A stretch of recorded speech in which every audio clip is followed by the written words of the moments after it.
오늘 좋은 아침 3부 초대석은 하모니 물리치료 이준학 박사님과 함께하는 생활건강 시간으로 꾸며보겠습니다. 이 자리에 이준학 박사님 나오셨어요. 안녕하세요. 안녕하세요. 예, 하모니 물리치료 원장 이준학입니다. 네, 원장님 주말 잘 보내셨나요? 예, 주말 잘 보냈고요. 네.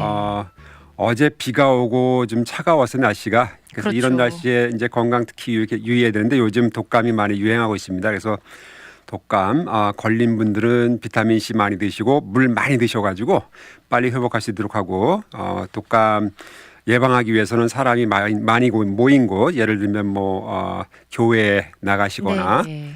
할 때 이제 그런 분들하고 가능한 거리를 두고 계시는 게 좋습니다. 네, 잘 알겠습니다. 아니 그런데 박사님은요 독감이나 뭐 감기나 이런 잔병 치레 잘 안 하실 것 같아요. 어떠세요? 잔병 치레를 안 하는 게 맞습니다. 사실은 제가 제 클리닉 오픈하고 지금 4년 됐고 네. 4년 동안 한 번도 감기라든가 어떤 문제가 있어서 제가 결근을 하거나 네. 저희 클리닉 그 문을 닫은 적이 없습니다. 와, 아니 그러니까 결근하신 적이 없다고 하셨는데 아프신 적도 없으신 거예요? 그러면 4년 동안? 교통사고를 당해서 3일 문 닫은 것 빼고는 전혀 제가 치료를 중단한 경우가 없습니다. 그렇군요. 정말 잔병 치레 없으신 거 맞군요. 그리고 또 성실하시고. 예, 늘 이제 건강은 건강할 때 지키는 것이 맞다라고 제가 말씀드리는데 네. 저는 늘 노력합니다. 그래서 이제 가끔씩 증상이 나타나긴 해요. 예를 들어서 뭐 콧물이 좀 나온다든가, 네. 좀 머리가 좀 둔하다든가 이러면은 바로 비타민 C를 충분히 섭취하고 물을 이제 충분히 섭취합니다. 그 다음에 휴식을 많이 취하죠. 네. 잠자는 시간 이제 충분히 확보할 수 있도록 노력합니다. 그러니까 초기에 잡으시는 거군요. 예, 뭔가 맞습니다. 감기가 올 것 같다 싶으면 초기에 그렇게 대비를 예, 하시는 정확한 거군요. 말씀입니다. 네, 잘 알겠습니다. 자, 오늘 이준학 박사님과 함께 생활건강 시간 꾸며볼 텐데요. 오늘은 어떤 주제로 저희 이야기를 나눠볼까요? 지난주에는 무릎 관절 인공수술 후에 이제 재활 과정이었어요. 오늘도 이제 주제가 무릎입니다. 네. 그렇지만 무릎을 지지해주는 인대 조직의 부상으로 인해서 수술을 받았을 때 정상 생활로 돌아가기까지의 재활 과정을 설명해 드릴 겁니다. 네, 또 지난주에 이어서 무릎 관련 이야기 해주실 텐데요. 사실 주변에 보면 무릎 아프다 하시는 분들 꽤 많으신 것 같아요. 예, 맞습니다. 무릎은 사람의 관절 중에서 가장 광범위하게 사용되고 또 무게를 많이 받기 때문에 네. 손상이 많죠. 특히 운동선수들 같은 경우에는 무릎의 그 역할이 굉장히 큽니다. 네. 그래서 부상을 많이 입죠. 왜냐하면 운동선수들은 주로 달리는 그 이제 행태에 퍼포먼스가 많기 때문에 네. 이제 그렇습니다. 그렇군요. 그만큼 무릎을 우리가 많이 사용하고 뭐 운동선수뿐만 아니라 일반인들에게도 무릎이 참 중요한 역할을 하잖아요. 그 무릎 주변에 인대가 4가지가 있다고 이야기를 해주셨는데, 네, 좀 소개를 일단 해주시겠어요? 제가 오늘도 모형을 갖고 나왔는데요. 네. 예, 첫 번째 그림 지금 화면에 띄워져 있네요. 네. 자, 보이는 라디오 통해서 예. 박사님이 준비해 오신 그 사진 슬라이드 보실 수 있습니다. 자, 무릎에는 인대가 있어요. 인대라는 거는 뼈와 뼈를 또는 연골과 연골을 연결해줘서 그 관절이 안정되도록 하는 겁니다. 네.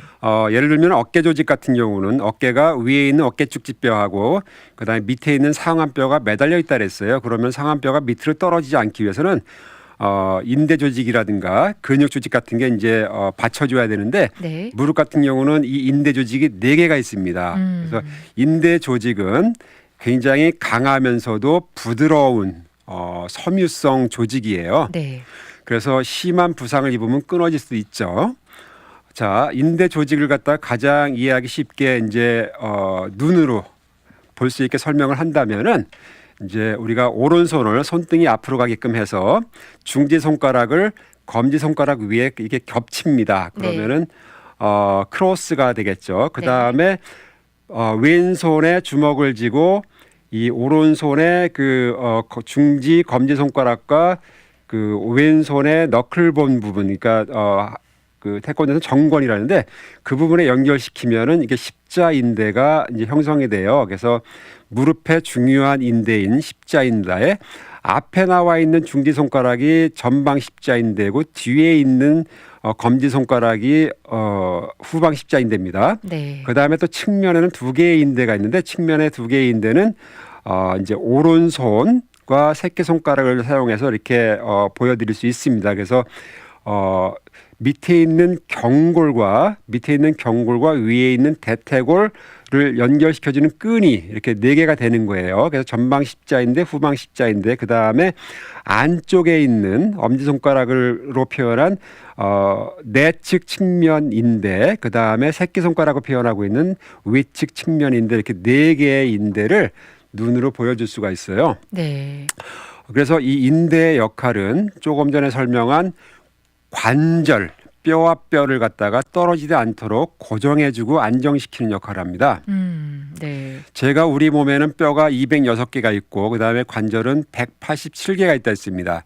각 관절에는 인대라는 조직이 반드시 들어갑니다. 그래서 그렇군요. 인대가 있어야만 관절이 안정되는 거죠. 만약에 우리가 인대가 어떤 일로 해서 사라졌다 또는 제거됐다 하고 하면은 그 관절은 제 기능을 상실할 수 없는 정도로 흔들흔들 그러니까 너덜너덜되는 이제 상태를 보이게 됩니다. 그렇겠네요. 우리 몸의 뼈와 관절도 물론 중요하지만 또 그를 연결해주는 인대 그 못지않게 중요한 것 같습니다. 예, 그래서 네. 이제 무릎 인대에는 네 개의 이 인대들이 중요한 역할을 합니다. 그래서 앞쪽에 있는 전방 십자인대, 뒤쪽에 있는 후방 십자인대, 또 안쪽에 있는 내측 측면인데 바깥쪽에 있는 외측 측면인데 이 네 가지가 각각 서로 다른 위치에서 무릎을 보호하게 돼요. 네. 그래서 전방 십자인대 같은 경우는 뒤에서 앞쪽으로 연결되어 있기 때문에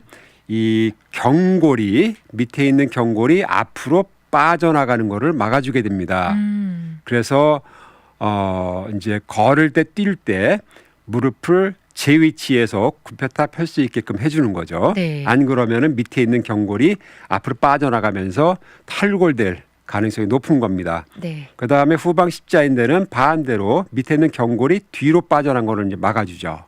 그래서 전방 십자인대, 후방 십자인대는 주로 앞뒤의 움직임을 갖다가 보호해주고, 그 다음에 내측 측면인대하고 외측 측면인대는 각각 좌우로의 움직임을 이제 보호해 줍니다. 그래서 내측 심자인대는 내측 이 측면인대는 경골이 안쪽으로 빠져나오는 것을 막아주고, 그다음에 외측 측면인대는 경골이 바깥으로 빠져나가는 걸 막아주게 됩니다. 네, 그렇군요. 이 네 가지 인대가 앞뒤 좌우에서 이제 빠져나가는 것을 막아주고 있군요. 예, 네. 맞습니다. 자, 이렇게 무릎 주변의 인대 네 가지를 우리 박사님께서 양손을 이용하셔서 설명도 해주셨고 또 모형을 가지고 나오셔서 모형을 통해서도 설명을 해주셨습니다. 이렇게 무릎 인대 네 가지 참 중요한 역할을 중요한데요. 그렇다면 이 부상을 입기도 쉽죠. 이 예, 인대가. 부상의 원인은 이거는 퇴행성이지가 않아요. 그러니까 지난번에 설명한 관절염이라든가 네. 다른 문제라고 다르게 인대 문제는 주로 강한 충격으로 인한 부상입니다. 외상이죠. 네. 자동차 사고라든가 운동 선수들이 운동하다가 갑자기 방향을 전환하거나 전력 질주를 하다가 멈췄을 때 이럴 경우에 이제 오는 부상이고, 풋볼 경기를 하면은 이제 많은 선수들이 무릎을 붙잡고 또는 발목을 붙잡고 넘어져서 못 일어나는 경우가 있어요. 그렇죠. 이 네. 부분은 대부분 거의 80% 이상이 인대 부상이라고 보면 됩니다. 아, 그렇군요. 네. 이렇게 인대를 부상 입는 경우는 퇴행성이 아니라 외상을 입었을 때 예, 이렇게. 부상입니다. 네. 그래서 인대 부상은 우리가 충분히 예방할 수 있고요. 그러니까 격렬한 동작을 하거나 또는 이 바디 컨택, 접촉이 많은 스포츠는 피하는 게 좋습니다. 그렇겠네요. 제가 그 풋볼 경기를 보면은 항상 매 경기마다 선수가 넘어지는 상황을 이제 그 슬로우 모션으로 보면은 네. 어떤 인대가 부상을 당했구나 하는 걸 바로 직감적으로 느껴요. 넘어지는 그 비디오만 보시고도 예, 맞습니다. 어느 인대가 다쳤겠구나. 예, 그래서 이렇게 그 어떤 상대방에 의해서 넘어지거나 방향을 잃었을 때 네. 그런 상황을 갖다 우리가 미리 예방하면은 네. 이 인대 부상을 예방할 수 있는 거예요. 음. 뭐 자동차 사고 같은 경우는 우리가 예방을 하기 어렵죠. 힘들죠. 왜냐하면 상대방이 네. 당하는 경우가 주로 많기 때문에. 그렇지만 대부분의 경우는 인대 이 부상은 예방할 수 있다는 것. 네. 스포츠를 이제 즐기시는 것도 좋지만 좀 너무 격렬한 예. 그런 스포츠는 피해야 할 것 같기도 해요. 예, 그래서 그 이제 설명을 해드리면은 네.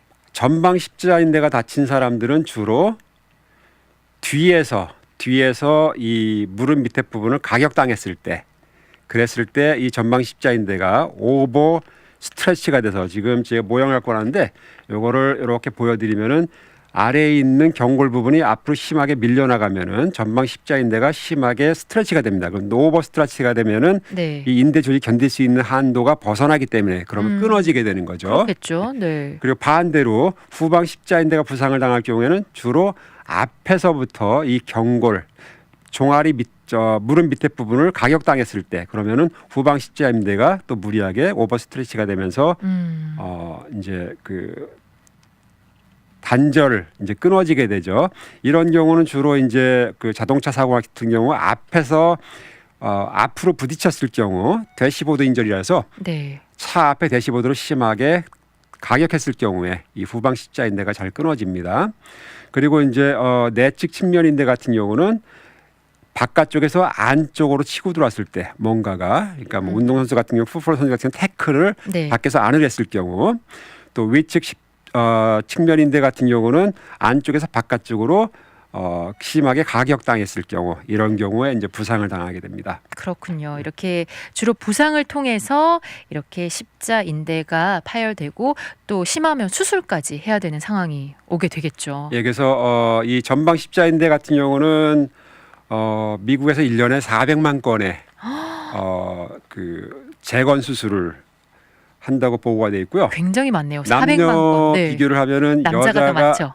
많습니다. 네. 여자가 많습니다. 여자가요? 예, 여자가 많습니다. 오. 여자는 제가 늘 말씀드리지만은 몸이 약해요. 네. 인대 조직, 골격 조직, 또 근육 조직이 약하기 때문에 상대적으로 이 인대를 보호할 수 있는 능력이 남자에 비해서 부족합니다. 따라서 심한 이제 부상을 더 쉽게 입을 수가 있는 거죠. 그래서 남녀의 비율을 보면은 여자가 4.5대 1의 비율로 여자가 높습니다.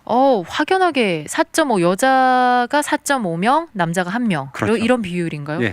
아니 저는 이렇게 좀 운동을 하면서 예. 이렇게 다칠 확률이 또 많다고 하시길래 남성분들이 이 수술을 할 확률이 더 많을 거라고 생각했는데 반대였군요. 예, 맞습니다. 그리고 이 전방 십자인대 같은 경우는 전체 4개의 그 인대 부상 중에서 가장 많습니다. 그래서 전체의 한 45% 정도 되고 네. 그다음에 후방 십자인대 같은 경우는 전체의 한 7% 정도. 그다음에 내측 십자인대 같은 경우는 전체 부상의 한 40% 정도. 네. 그다음에 외측 십자인대 부상은 한 8% 정도 이렇게 나오고 있습니다. 네, 그렇군요. 네, 전방 십자인대를 잘 지켜야 되겠군요. 맞습니다. 이게 가장 네. 중요한 기능을 하기 때문에 그런 거고요. 네. 그다음에 이제 이렇게 인대 부상을 입으면은 증상이 있어요. 그래서 내가 어떤 예를 들어서 뭐 저는 테니스를 이제 주로 즐겼기 때문에 플레이를 하다 보면 어떤 사람이 갑자기 주저앉아서 무릎을 이제 감싸 안고 넘어지는 경우가 있어요. 네. 그러면은 이럴 때 이 사람이 인대 부상이 있나 아닌가를 이제 판단할 수 있는 증상들이 있어요. 그래서 증상들을 잘 이제 귀담아 들으시고 기억해 주시면 좋겠습니다. 네. 첫 번째는 이 인대가 끊어질 때 팝 하는 굉장히 큰 소리가 들려요. 소리가 들려요? 예, 네. 그래서 이 팝 소리가 나면은 인대 절단 아니면 근육 절단입니다. 아우, 얼마나 인대 아플까요? 파열, 근육 어우, 파열 네. 이 경우에 주로 이제 오게 되고 네. 그 다음에 이제 그 인대가 끊어지면은 내가 스스로 움직일 수 있는 관절의 가동 범위가 줄어들어요. 굽혔다 폈다 할 수 있는 가동 범위가. 네. 그 다음에 무게를 두고 그 다리에 쓸 수 없죠. 너무 아파서. 또 이제 관절이 흔들흔들 내 의지와 관계없이 너무 흔들흔들하는 그런 느낌이 올 수가 있고, 그 다음에 이제 출혈이 피부 바로 밑으로 출혈이 되는 걸 느낄 수가 있고요. 네. 그다음에 통증이 그 주변으로 심하게 오죠. 그러니까는 인대들 주위로 다친 인대들 주위로 통증이 국한돼서 이제 심하게 옵니다. 네. 어떤 때는 통증을 전혀 못 느낄 수가 있어요. 왜냐하면 완전 파열되면서 신경 조직이 절단됐을 경우에는 통증을 이게 통증에 대한 센서가 기능을 상실해 버립니다. 그러면은 그 부위에 끊어진 부위에 통증을 못 느낄 수도 있어요. 아, 신경까지 파열돼서. 예, 네. 맞습니다. 그렇군요. 이런 증상을 느낄 수가 있다. 네, 너무 맞습니다. 아프기도 하고 피도 나고 또 이 잘 쓸 수가 없어서 불편하기도 하고 그럴 것 같은데요. 참 조심해야 될 것 같습니다, 박사님. 예, 그래서 컴플리트하게 퇴화하면은 네. 치료 방법은 먼저 수술을 해야 됩니다. 아, 그 수술 외에 어떤 치료 방법도 없습니다. 수술밖에 없군요. 완전히 먼저 끊어지면. 수술을 네. 해서 끊어진 부분을 이어지거나 아니면 끊어진 부분을 제거하고 다른 조직으로 연결해 줘야 돼요. 그래서 수술에는 두 가지가 있고요. 내 조직을 가지고 하는 이제 오토그래프트라는 것과 네. 남의 몸에서 떼어와서 붙이는 알로그래프트라는 두 가지 치료 방법이 있어요. 박사님, 저희 수술 그 자세한 이야기는 노래 듣고 와서 계속 이어나가도록 하겠습니다. 노래 한 곡 듣고 올게요. 선우정아와 아이유가 함께 부른 고양이 듣고 광고까지 듣고 와서 저희 계속해서 오늘 초대석 이어가도록 하겠습니다. 오늘 좋은 아침 3부 초대석에서는 하모니 물리치료 이준학 박사님과 함께 생활건강 시간 꾸며나가고 있습니다. 오늘 그 무릎 인대 그 파열되고 또 끊어지고 이 관련해서 이야기를 나누고 있고요. 또 완전히 끊어지게 되면 수술하는 방법밖에 없다. 먼저 해야 된다 이야기를 하셨어요. 예, 그렇죠? 완전 파열되면은 수술을 안 한 상태에서는 그 치료를 할 수- 인대가 연결되질 않아요. 그렇기 그렇겠죠. 때문에 네. 인위적으로 이제 수술을 해야 되고 수술하는 방법은 두 가지가 있습니다. 네. 자기 조직을 이용한 자가 이식, 그 다음에 남의 조직을 이용한 이제 알로그래프트라고 해서 남의 조직부터 떼어서 그걸 이식시키는 거예요. 네, 자가 그래서- 이식이 더 좋겠죠.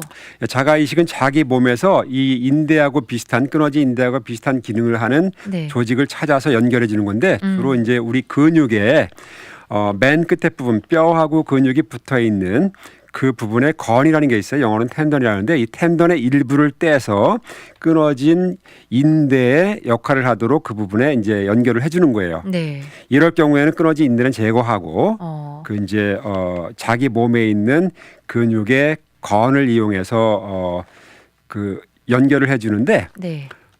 이때 주로 많이 쓰이는 게 이제 파텔라 텐던이라고 해서 이제 무릎의 뚜껑뼈하고 경골 사이에 연결해주는 그 텐던 또는 이제 햄스트링이라 해서 뒤에 허벅지 뒤에 긴 근육의 이제 텐던 부분을 일부를 떼서 이제 이 인대 모양으로 만들어서 이제 이어주게 되는 거죠. 붙여주게 되는 거죠. 네. 그리고 이제 알로그래프트라고 해서 이제 남의 조직에서 떼오는 건 주로 이제 시체에서 떼오게 됩니다. 네. 그래서 장단점이 각각 있는데 자기 몸에서 떼어오는 자가 이식 같은 경우는 면역 거부 반응이 거의 없기 때문에 비교적 잘 힐링이 되고 잘 기능이 되는데 네. 남의 조직에서 떼어온 경우는 이제 면역 거부 반응을 막아야 되고 또 있으면 치료를 해야 되기 때문에 그것 때문에 이 남의 몸에서 떼어온 경우 같은 경우는 비용이 좀 더 들고 네. 내 몸에서 뗀 경우에는 비용이 덜 들고 그렇지만 내 몸에서 떼어온 경우는 내 몸에서 다른 몸에서 떼다가 붙여야 되기 때문에 시간 경과가 좀 길고 남의 몸에서 떼서 이제 붙인 경우에는 시간의 경과가 좀 짧고 네. 이제 이런 특징들이 있습니다. 그렇겠네요. 최근 15년 동안은 주로 남에서 떼오는 수술들이 많이 시행되고 있고요. 추세가 그런가 예, 봐요. 맞습니다. 네. 그리고 수술에 실패할 확률은 내 몸에서 떼서 하는 것보다는 남의 몸에서 떼서 할 때가 실패할 확률이 조금 더 높습니다. 더 높긴 하지만 예. 왜 남의 몸에서 떼오는 그걸 더 하는 이유가 뭘까요? 치료 기간이 더 길고 또 다른 부분을 또 건드려야 하기 때문에 그런 거겠죠. 완벽한 똑같은 조직이라는 거죠. 네. 다른 똑같은 사람이- 무릎 조직을 그렇죠. 하니까. 네. 부상당한 절단된 조직을 갖다 떼어내고 남의 몸에서 그 똑같은 조직을 성한 조직을 갖다가 이식하는 거기 때문에 네. 예, 그렇습니다. 네. 알겠습니다. 그리고 재활 과정 이야기도 해봐야 될 텐데요. 예. 아니 채팅창에 질문을 주셨는데 저희가 커버를 할 시간이 있을지 모르겠습니다. 지금 한번 소개를 할까요? 박사님, 무릎 연골이 노후로 인해 깨진 경우 어떻게 해야 정상적인 생활을 할 수 있나요? 약을 먹어야 하나요? 한국은 철심을 박아서 하는 방법, 인공 연골을 붙이는 방법을 선호하던데 좋을까요? 주사를 맞는 방법도 있다고 들었어요. 하셨어요. 예, 3107님께서는 네. 인대 부상하고 아마 관절염하고 헷갈리신. 예, 두 가지를 좀 헷갈리셨고 지금 인대 부상 같은 경우는 인대 파열 같은 경우에는 금속을 넣거나 네. 그 연골과 관계가 없어요. 그렇기 때문에 노후로 인해서 깨진 경우라고 했으니까는 아마 네. 골절이겠죠. 네. 그래서 퇴행성으로 인한 그 스트레스 골절이 아닐까 생각이 돼요. 네. 이 경우는 인대하고 다르기 때문에 연골을 붙일 수도 있고 그 깨진 부분에 그다음에 이제 플레이트라고 해서 널쩍한 그 금속을 붙인 상태에서 나사못을 이용해서 깨진 것을 다 모아서 제자리에 붙인 상태에서 이제 힐링을 하는 방법이 이 골절의 이제 수술 방법이에요. 네. 그러니까 인대 수술하고는 좀 다릅니다. 그렇죠. 네, 오늘은 인대 이야기를 저희가 하고 있는데 네, 맞습니다. 3107님 더 자세하게 그 상황에 대해서 궁금하시면 또 언제든지 전화하셔서 상담하셔도 좋을 것 같습니다. 네, 그래서 방문하셔도. 재활 과정은요. 이제 이 인대 그 복합 그 수술 같은 경우는 수술이 간단하기 때문에 주로 구멍을 뚫어요. 전체를 절개하는 게 아니고 무릎을 이렇게 노출시키는 게 아니고 구멍을 뚫기 때문에 회복도 빠르고 해서 수술한 바로 그날 보통 퇴원을 합니다. 네. 그래서 수술하고 바로 이제 안전에 대한 교육을 시키죠. 네. 무릎을 너무 급격하게 굽히거나 펴가지고 수술한 조직이 아주 약하기 때문에 부상이 오는 것을 막는 보호 이제 방법을 알려드리고 그 다음에 통증을 내릴 수 있는 이제 진통제 또 이제 집에서 통증을 효과적으로 내릴 수 있는 아이스를 대는 법 또 이제 간단한 그 지난번에 설명한 발목 움직이는 운동 네. 그리고 또 이제 화장실 사용하는 방법, 또 걷는 방법, 차에 타는 방법, 내리는 방법 이런 것들을 가르쳐서 집에 안전하게 가도록 이제 하는 게 첫 번째 수술하고 첫 번째 날 이제 치료 내용이고요. 두 번째부터는 이제 본인이 혼자서 또는 가족들의 도움을 받아서 빨리 회복을 해야 되기 때문에 두 번째 사진 부탁합니다. 지금 나와 있는데 무릎에 보호대를 대게 돼요. 네. 이 보호대를 댄다는 거는 이제 그 2차 부상을 막기 위해서 되는 거고 요거는 필수적이에요. 그다음에 보호대를 댄 다음에 아직 무게를 100% 그 수술한 다리에 둘 수 없기 때문에 뭐 목발이라든가 워커 같은 이제 그 보조 기구를 이제 사용하게끔 하고요. 그래서 네. 적절하게 사용할 수 있는 방법을 알려드리고 계단 오르는 방법 또는 내리는 방법 이런 방법에 대해서 이제 교육을 시켜요. 그리고 첫 번째 집에 가서 할 수 있는 운동은 다리를 위로 올려놓고 주로 이제 얼음을 많이 대고 그거는 통증을 내리고 이제 그 붓기를 빨리 빼기 위해서 하는 겁니다. 네. 얼음. 예, 그다음에 발목을 아래 위로 움직이고 가능한 무릎을 살살 움직여서 통증이 없는 범위 내에서 통증을 못 느끼는 범위 내에서 이제 운동을 시켜서 빨리 정상적인 가동 범위를 회복하도록 하는 겁니다. 정상적인 네. 가동 범위를 회복한다는 건 무릎을 굽혔을 때 150도 폈을 때 0도까지 빨리 피도록 하는 거다. 빨리 가동 범위가 정상으로 돌아오면 돌아올수록 빨리 정상 생활로 돌아갈 수 있기 때문에 그렇습니다. 네. 그리고 이제 요 단계가 지나면은 본격적으로 힘을 키울 수 있는 운동을 해요. 그래서 누워서 할 수 있는 운동들, 누워서 다리를 들거나 무릎을 굽히거나 펴거나 벌리거나 모으거나 이런 운동들을 시작해서 이제 고무줄 사용해서 고무줄 저항을 이제 대항해서 하는 운동들, 그리고 조금 지나면 이제 서서 무릎을 굽혔다 폈다, 다리를 들었다 내렸다, 그 다음에 한쪽 발로 균형 잡기, 네. 이런 걸 하게 되고, 이게 이제 완전히 이제 통과될 수 있을 정도로 좋아지면 그때는 본격적으로 달리기, 점프하기, 이런 운동들을 하게 되죠. 네. 그래서 전혀 통증 없이 점프를 마음껏 할 수 있거나 앞으로 뛰기, 뒤로 뛰기, 또 측면으로 뛰기, 이런 것들이 가능하면은 그때는 이제 집으로 돌려보내게 됩니다. 그래서 네. 전체 재활 과정은 보통 3개월 잡는데, 제가 지금까지 치료한 경우를 보면은 젊은 고등학생 같은 경우는 한 달이면 됐고요. 역시. 네. 네. 그리고 좀 연세가 드신 분들은 2달 정도 걸렸습니다. 네, 그렇군요. 이렇게 네, 한두 달 현재도- 정도. 네. 예, 현재도 치료하는 사례가 있는데, 네. 전에 치료한 사례는 고등학생 축구 선수였고, 이 축구 선수는 다른 데서 치료를 받고 수술을 받고 치료를 받고 했는데 다시 축구로 돌아가기가 불안해서 오셨어요. 그래서 이분 같은 경우는 완전히 모래주머니 10파운드짜리를 발목에 채우고 달리기, 점프 모든 것이 다 완전했을 때 이제 와. 축구 퍼포먼스를 이제 그 상태로다가 시범을 보이고 해서 안전하다고 판단해서 축구 선수 생활 다시 보냈고, 그 다음에 네. 지금 현재 하는 분은 미 육군 이제 군인입니다. 네. 그래서 다른 곳에서 재활 치료를 받았는데 성실하지 못해서 그만두고 저한테 이제 오신 분인데, 네. 아직 자기의 본인의 업무인 그 군대 업무를 소화할 정도의 능력은 안 됩니다. 네. 걸을 때는 통증이 20% 정도 느껴진다고 하고, 뛰는 거는 불가능한다고 해서 지금 치료를 시작한 지 한 3주 됐습니다. 그래서 그렇군요. 이분도 곧 2달 내에 다시 그 현업으로 이제 돌려보내도록 그렇게 치료하고 있습니다. 네, 좋습니다. 오늘 이준학 박사님과 함께 이 무릎 인대 수술 후 재활 과정 이야기 나눠봤습니다. 박사님, 오늘도 유익한 말씀 감사드립니다. 예, 감사합니다.